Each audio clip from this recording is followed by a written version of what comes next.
তারা যদি দাবি করে যে আমরা এখনো ছাত্র প্রতিনিধি হিসাবে এই সরকারের মধ্যে রয়েছি, এটা স্রেফ জনগণের সাথে মিথ্যাচার এবং প্রতারণা। জনাব আসিফ মাহমুদ এবং মাহফুজ আলম তাদের অনতিবিলম্বে পদত্যাগ দাবি করছি। আজকের পর থেকে সমন্বয়ক নামক আর কোনো শব্দ, আর কোনো পদবি বাংলাদেশের রাজনীতি তথা বাংলাদেশের সামগ্রিক পরিবেশ পরিস্থিতিতে এক্সিস্ট করে না।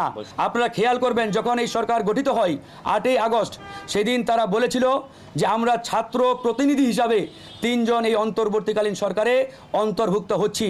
আজকে যদি আমরা প্রশ্ন করি, যারা ছাত্র প্রতিনিধি হিসাবে এই অন্তর্বর্তীকালীন সরকারে অন্তর্ভুক্ত হয়েছিলেন, তাদের মধ্যে একজন এই সরকার থেকে পদত্যাগ করা মানে 3 জনেই পদত্যাগ করা। সুতরাং ছাত্র প্রতিনিধি হিসাবে এই সরকারে আর কোনো পদ পদবি কিংবা কোনো বস্তু এক্সিস্ট করার কোনো কথা নয়। সেই জায়গা থেকে তারা যদি দাবি করে যে আমরা এখনো ছাত্র প্রতিনিধি হিসাবে এই সরকারের মধ্যে রয়েছি, এটা স্রেফ জনগণের সাথে মিথ্যাচার এবং প্রতারণা। আর দল গঠন একটি চলমান প্রক্রিয়া। এই প্রক্রিয়ায় কিভাবে একজন পদত্যাগকৃত উপদেষ্টা সম্পৃক্ত হয়ে প্রধানের দায়িত্ব নিলেন, সেটি কিন্তু জনমনে ইতিমধ্যে প্রশ্ন দেখা দিয়েছে।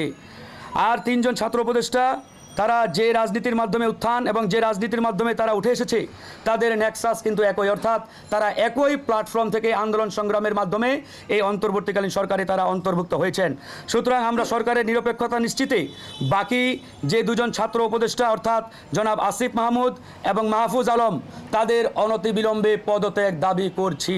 এছাড়াও ছাত্ররা যেহেতু ইতিমধ্যে দল গঠন করেছে এবং তাদের দলের প্রধান জনাব নাহিদ ইসলাম ঘোষণা দিয়েছেন যে আজকের পর থেকে সমন্বয়ক নামক আর কোনো শব্দ, আর কোনো পদবি বাংলাদেশের রাজনীতি তথা বাংলাদেশের সামগ্রিক পরিবেশ পরিস্থিতিতে এক্সিস্ট করে না। সুতরাং বৈষম্য বিরোধী ছাত্র আন্দোলন কিংবা নাগরিক কমিটি আজকের পর থেকে সমন্বয়ক শব্দটি ব্যবহার করতে পারবে না। কিন্তু অত্যন্ত পরিতাপের বিষয়, এখন পর্যন্ত আমরা দেখতে পাচ্ছি এই সমন্বয়ক পদবি ব্যবহার করে সরকারের বিভিন্ন দপ্তর, বিভিন্ন অফিস, বিভিন্ন সেক্টরে তারা তাদের আধিপত্য বিস্তার করছে, লবিং তদবির করছে এবং বিভিন্ন জায়গায় বাই ফোর্স অর্থাৎ তারা জোরপূর্বক বাধ্য করে তাদের লোকজনকে তারা নিয়োগ দিয়ে মোটা অঙ্কের টাকা হাতিয়ে নিচ্ছে। দেশে দেশে সবার সাথে দ্য নিউজ।